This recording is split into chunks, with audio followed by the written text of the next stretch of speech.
सच्चिदानन्दरूपाय विश्वपत्यादिहेतवे तापत्रयविनाशाय श्रीकृष्णाय वयं नमः। राधे राधे। आप सभी को नवरात्रि की बहुत बहुत शुभकामनाएं। आज हम श्री धाम वृंदावन के केसरी घाट पर विराजमान हैं, जहाँ पर भक्ति महारानी, ज्ञान वैराग्य और नारद मुनि मिले थे। श्रीमद् भागवत के ज्ञान गंगा में दूसरे अध्याय में नारद मुनि कहते हैं, तुम चिंता मत करो, तुम श्रीधाम वृंदावन में आ चुके हो, तुम भगवान राधा कृष्ण, भगवान बाके बिहारी के चरणों का स्मरण करो, तुम्हारे सारे दुख दूर होंगे। बंधु, ये सत्य है, वृंदावन में आए आप सब कुछ भूल जाइए। जो भी कष्ट है, जो भी दुख है, आप बाके बिहारी के ऊपर छोड़ दें, वो सब देख लेंगे, वो सब कष्ट हर लेंगे। भगवान मुनि बताते हैं कि सतयुग और आदि युगों में तो ज्ञान वैराग्य मुक्ति देते थे, परंतु कलयुग में भक्ति महारानी से ही मुक्ति प्राप्त होती है। और ये सत्य है, वृंदावन में भक्ति महारानी साक्षात नाचती हैं, घूमती हैं, फिरती हैं। ये केसरी घाट जहाँ पर आज हम विराजमान हैं, बड़े ही शांति का प्रतीत महसूस हो रहा है हमारे दिल में। भगवान नारद मुनि ने काफी सारे ग्रंथ पढ़े, गीता पाठ किया, रामायण सुनाए, परंतु ज्ञान और वैराग्य को चेतना नहीं आई। अच्छा, भगवान नारद मुनि ने जितना था सब कर दिया, परंतु ज्ञान वैराग्य को चेतना नहीं आई। आखिरकार उन्होंने हार मानी और उन्होंने बोला, मैं बद्रिकाश्रम जाकर आप दोनों को चेतना जरूर दिलाऊंगा, आप लोगों को जवान जरूर बनाऊंगा। जैसे ही नारद मुनि ने इस बात के संकल्प लिया कि बद्री आश्रम जाऊंगा, इतने में ही आकाशवाणी होती है, हे नारद मुनि, जो आप कर रहे हैं वो सत्य कर्म करते रहिए, आपका काम सफल होगा। नारद मुनि कहते, अरे गुरु वाह, आकाशवाणी भी कर रहे हो तो छुप के। अच्छा, भगवान ये भी नहीं बताया कौन संत महात्मा कहाँ मिलेगा, कुछ बताए नहीं।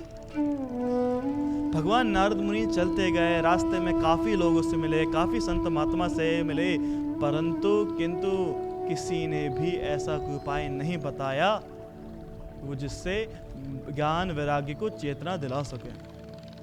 आखिरकार भगवान बद्रिकाश्रम पहुँचे, वहाँ पर सनकादिक उससे मिले। भैया सनकादिक कौन है? सनकादिक 4 भाई हैं जो मात्र 5 वर्षों के हैं, परंतु वो इतने बूढ़े हैं कि वो पूर्वजों के भी पूर्वज हैं। उनका एक ही काम है, दूसरा कोई काम ही नहीं।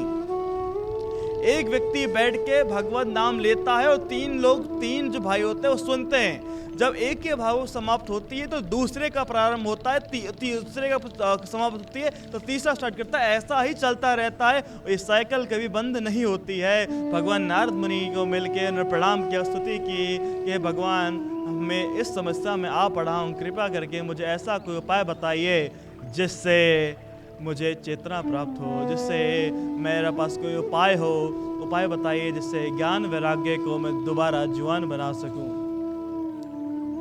एक और बात बताना चाहिए, भक्ति महारानी का क्या मतलब है, क्योंकि नारद मुनि ने यह भी लिखा था उसमें कि मैं आपके प्रत्येक घर घर जाकर आपकी मैं रचना करूंगा, आपके घर में जाके आपका बैठाऊंगा, आपको बारे में बताऊंगा। भक्ति महारानी विशेष क्या है? सतयुग आदि में ऐसा क्या था क्या नहीं था जो कलयुग में है। देखिए, कलयुग में काफी सारे 2 गुण हैं, परंतु एक गुण है।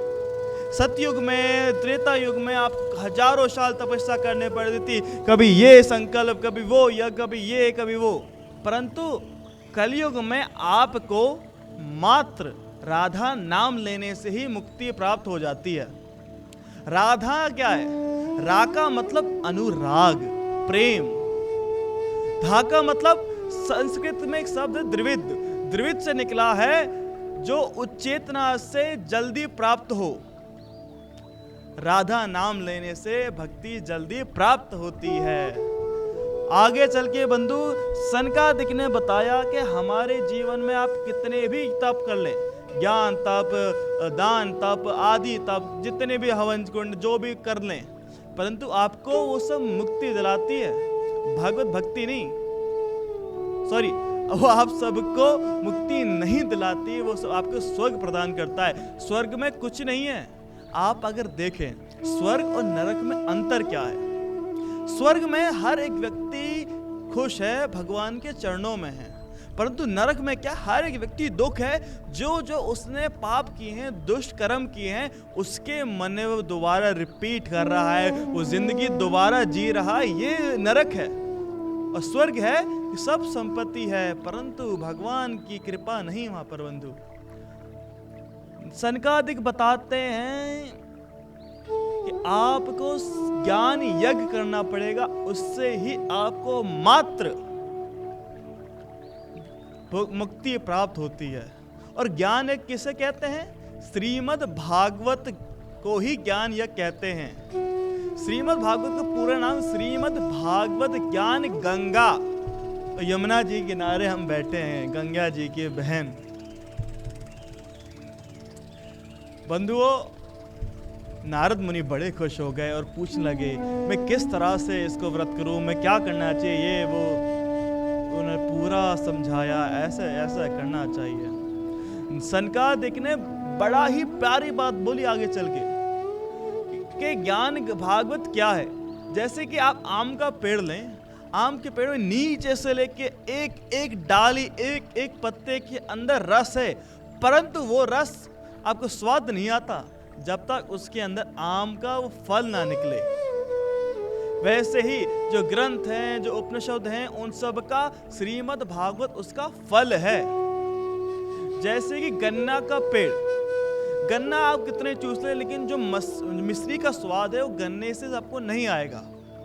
वैसे ही जो अन्य ग्रंथ हैं वो गन्ना है और मिश्री श्रीमद् भागवत के स्वरूप है।